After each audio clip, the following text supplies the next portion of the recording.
as the pandemic continues, no, more and more people are now suffering financially. Daghan ang gutom, there's a lot of people in need.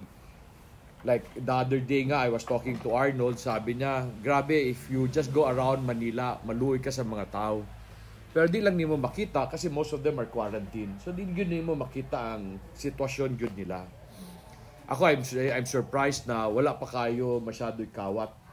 I guess because naka-quarantine sila lahat, no? Ang magnanakaw, hindi makalabas. Ang nanakawan, hindi lumalabas. So wala pang nakaw. However, when I was meditating on Proverbs, na ako'y nakita na verse that bothered me. It's Proverbs 10 verse 3. Proverbs 10 verse 3. Sabi dyan, the Lord will not allow the righteous to hunger, but He will reject the craving of the wicked. The other day, I was able to share a webinar with Dr. Alvin Ang. Dr. Alvin Ang, if you are part of Keeper, is one of the top economists of the country. Siya ang director ng Ateneo School of Economics. And when in our webinar, nagpakita siya o graph or chart that showed how the different Asian countries are performing. We are the worst. Okay? We have the most number of cases. And then, economically, we're very, very bad. And yet, magtanaw na ako sa iyang graph. Vietnam have recovered. Other countries have recovered. You complain about the cases. And so I still wonder, nga nung kita naglisod man ta?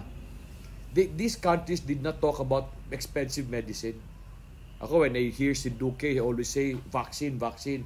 Pero these countries were able to solve their problem na hindi masyadong problema yung mga vaccine. And yet, wala pang vaccine, they're recovering. So, nag-goal ko. So, I was thinking, bakit yung economy ng ibang country na former communist, Buddhist, Muslim, atheist, nga mas maayo man ng ila kaysa sa ato. Diba?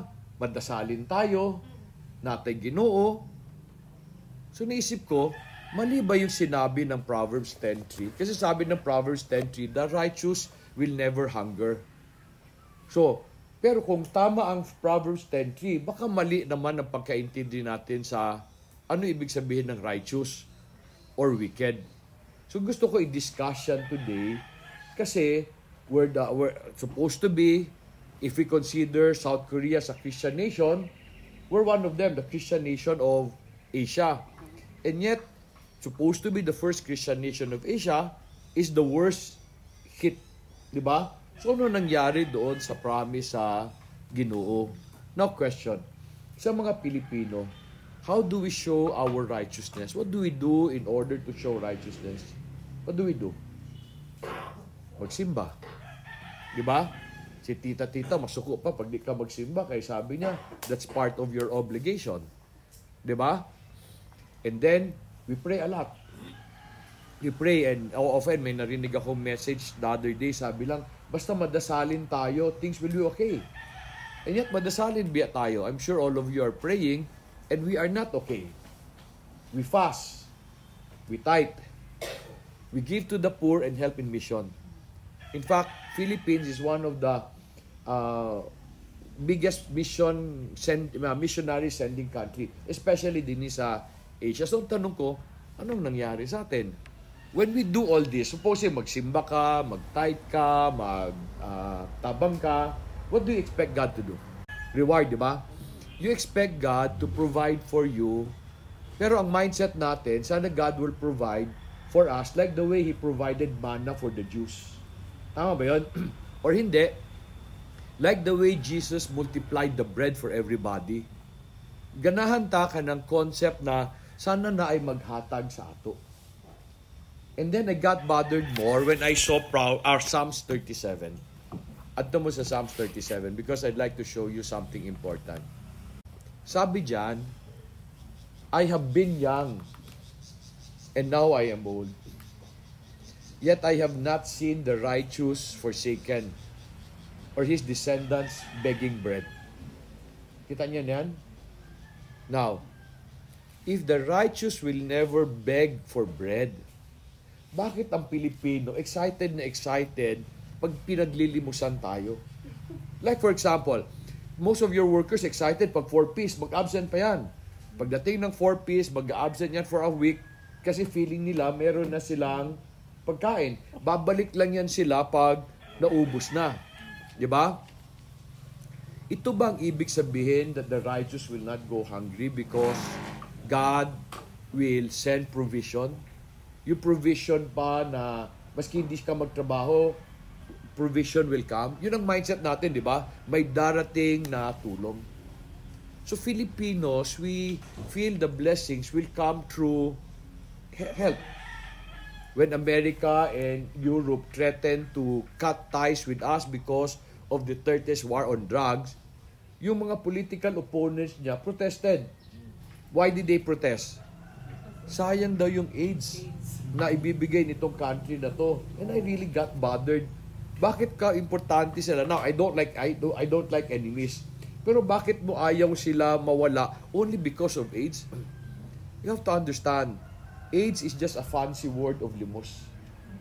Di ba? It's just a fancy word. Pero limos pa rin yan. So yun ang hindi ko maintindihan. If we are righteous, why are we a nation that begs for help?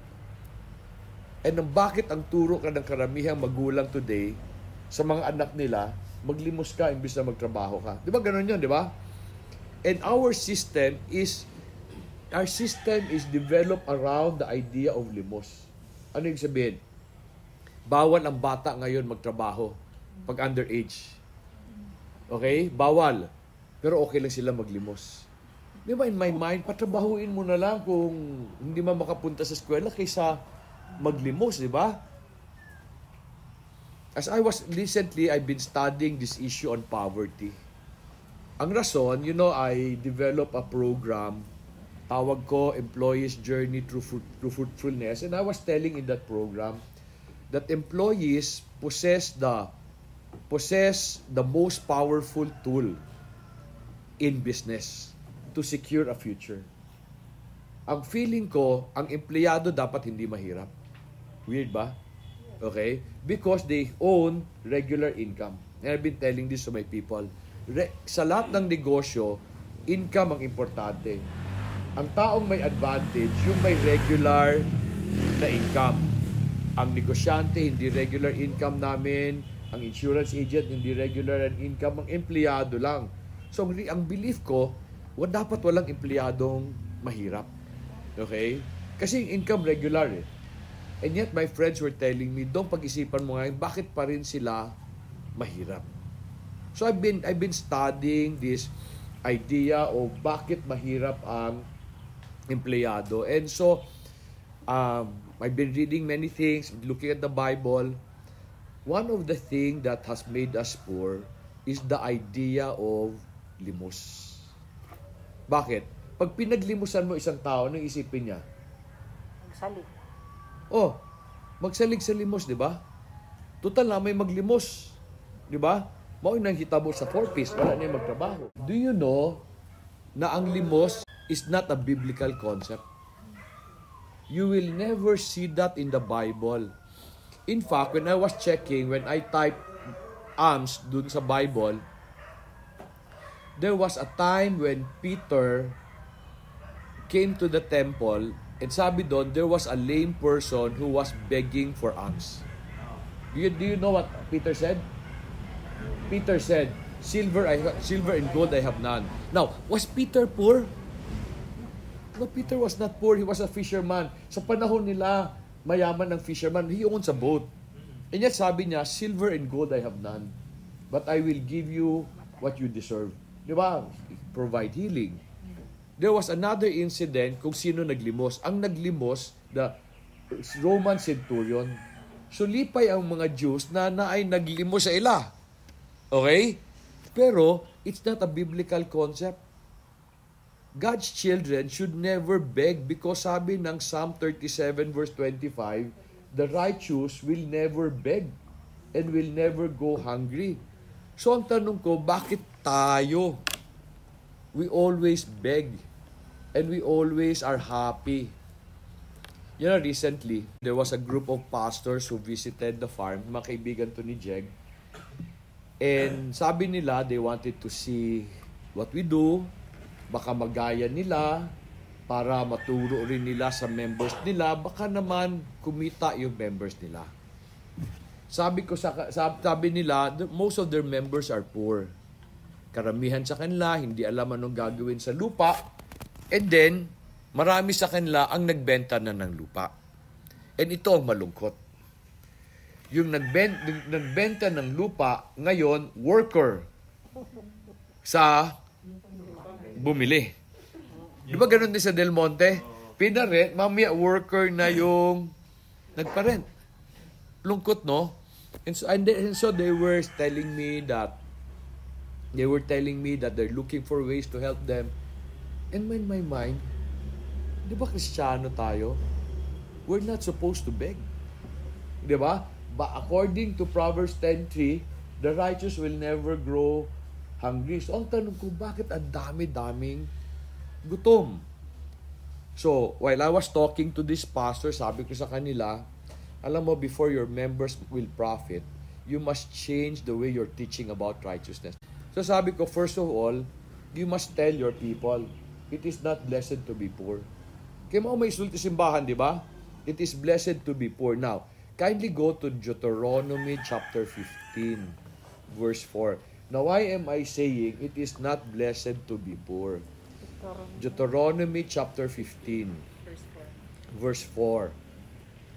Sabi dyan, there will be no poor among you, since the Lord will surely bless you in the land which the Lord your God is giving you as an inheritance to possess. The Jews are not supposed to be poor. So are the Christians. Pero may Jews na poor. I'll explain that sa inyo mamaya. May Jews pa rin na poor. But they're not supposed to be poor.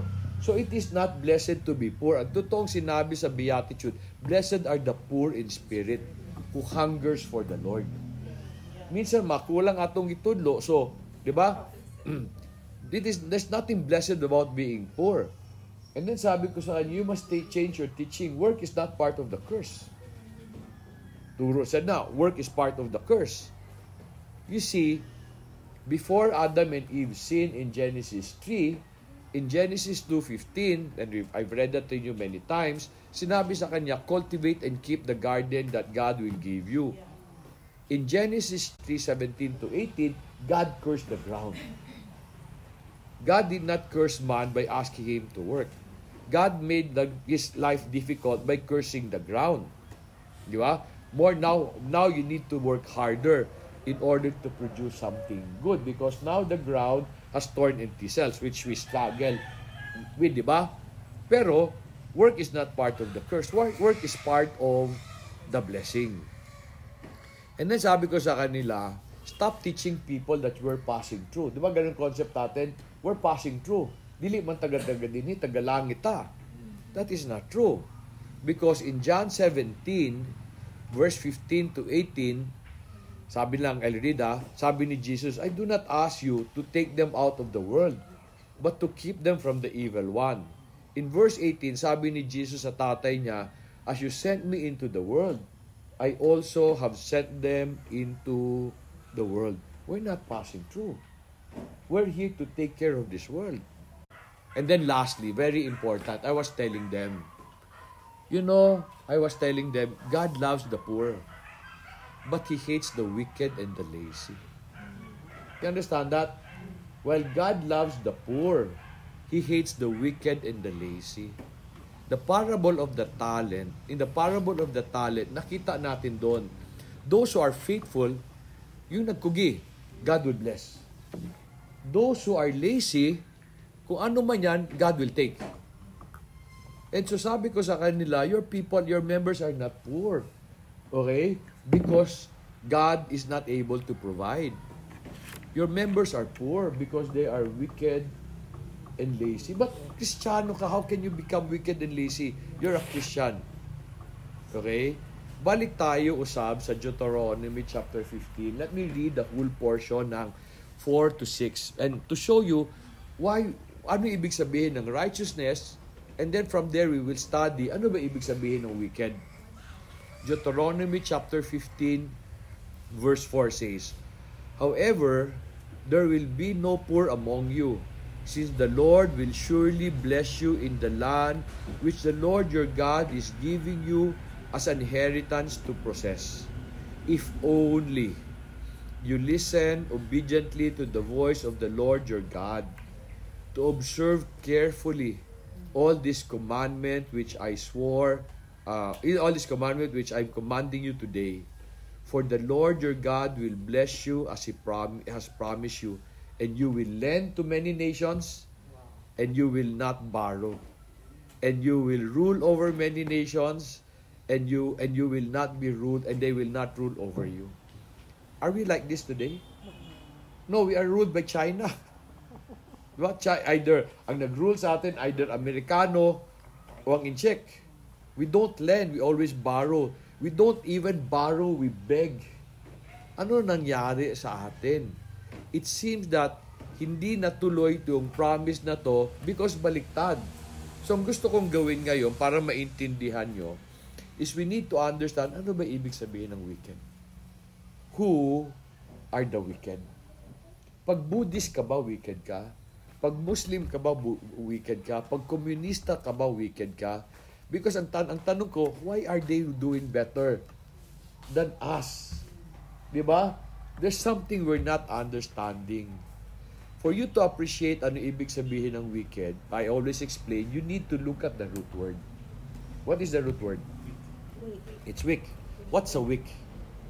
It's the rope, it's a twisted rope na ginagamit mo pang sindi ng kandila. A wicked person is a person with a twisted mind. When do you say a person has a twisted mind? Kano yung sinasabi yun? When is a person may twisted mind? May sira ang tuktok. Ano yun? Kailan yun? Yung mga baliw, do they have a twisted mind? Yung mga baliw, yung mga mentally o sakit yun, di ba? They're not twisted. Sino yung may twisted mind? Yung supposed to be tarong na nagpabuang, di ba? A wicked person is the opposite of a righteous person. Okay, you have to understand that, ha? Basta ulitin ko, a wicked person is the opposite of a righteous person. Now, can you go to Psalms chapter 1? Sabi ng Psalms chapter 1 verse 1, "How blessed is the man who does not walk in the counsel of the wicked, nor stand in the path of sinners, nor sit in the seat of scoffers.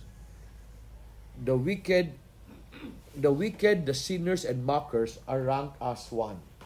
Okay? So ibig sabihin, ang Buddhist is not necessarily wicked. Let me explain. Sa dictionary, a wicked person pertains to someone evil. Someone who violates a standard. Okay? Someone who violates a standard.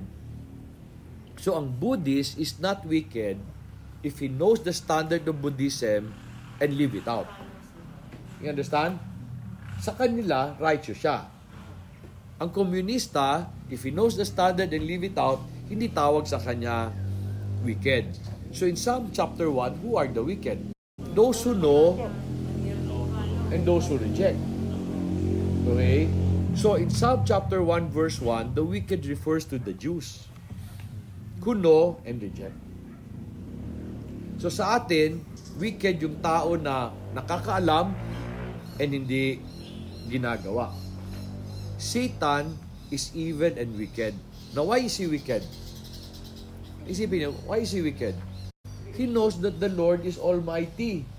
And yet, he would even dare fight with Him. Intindihan ba yun? Ako makikipag-away lang ako doon sa taong kaya ko. Pag hindi ko kaya, makikipagbati ako. Bakit? Kasi sasaktan mo lang sarili mo eh.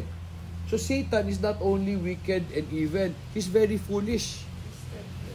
Intindihan nyo? Why fight with a person na di ka kadaog? Hindi ba? Okay? So ganun din tayo. Sabi ng Proverbs 10, "The Lord will not allow the righteous to hunger, but He will reject the craving of the wicked. You know, recently, I've been talking to the friends of Similia, and you know that I always talk about business. So I've been checking their business. Jeff Rolida, George Gamboa, and amazingly, they're all doing well. Not as well as you expect, as before, but they're okay. Okay? They're all okay. So I've been very, very amazed. I go, okay ka. So today, when I do webinars, when people ask me, what's your message for people today? Sabihin ko sa kanila, I always say, business is hard. And we need grace. And only God can give grace. Diba? There's a better way of doing business when you do things according to the Lord. Kasi, makakadawat magkagrasya, and all these friends that I know, kadawat o grasya. Now question, who can receive grace? Who can receive grace? Those who know the standard and follow the standard. On the other hand, I also heard stories of Christian businessmen, and they did not violate any of the 10 commandments, but they're really struggling. Because meron silang ginagawa sa negosyo nila na hindi tama. Uutang ng malaki, hindi magbabayad ng taxes. Okay, meron din. Okay? Pero yung mga obedient, somehow there's grace. They are not hungry. Okay? Why are Filipinos poor? I would like to show you, if you go to Proverbs, I'll show you a number of verses of Proverbs that will explain why Filipinos are poor. Let's start with Proverbs 14. Proverbs 14 verse 23. Sabi dyan, in all labor there is profit, but mere talk leads only to poverty. Tama ba yun? Di ba yung poor, yung ang galing magkwento, pero mamaya ayaw magtrabaho. Ang daming idea, pero ayaw gawin. Di ba ganun tayo, magaling tayo magkwento? Di ba? In fact, I get disappointed with the politicians today. Ang daming idea, hindi naman ginagawa. Di ba? And then, ngayon, no, ganda daw ng Manila Bay ngayon kasi para daw beach. Pati yun, ilang pag-awayan. Di ba, ganun, hindi lang kamalipay. They spend so much time talking, not doing. Now, you can criticize Duterte all you want, but at least, naa siya'y gihimo. Di ba? On the other hand, there are many people who would just rather talk. Kaya pobrita eh. Go to Proverbs 20, verse 13. Do not love sleep, or you will become poor.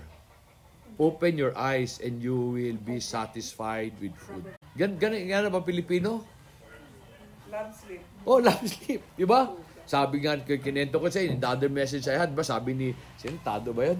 Bahala ng tamad, wag lang pagod. Diba? Look at Proverbs 21, verse 17. It says, he who loves pleasure will become a poor man. He who loves wine and oil will not become rich. Di ba ganito ang Pilipino? Hindi pa nga tapos yung trabaho, naghahanda na sa inuman mamaya. O hindi, sa pasyal. Di ba? Okay? Yung pasyal noon, mabuti na lang, nagka-COVID. Dati naubos ang pera sa pasyal. Di ba? Nakaplano ang pasyal. We love pleasure eh. We don't like work. And then Proverbs 22 verse 7. It says, the rich rule over the poor, and the borrower will become a lender's slave. And most Filipinos may utang. Karamihan ng empleyado, and I heard 80 to 90% nakasanla ang ATM.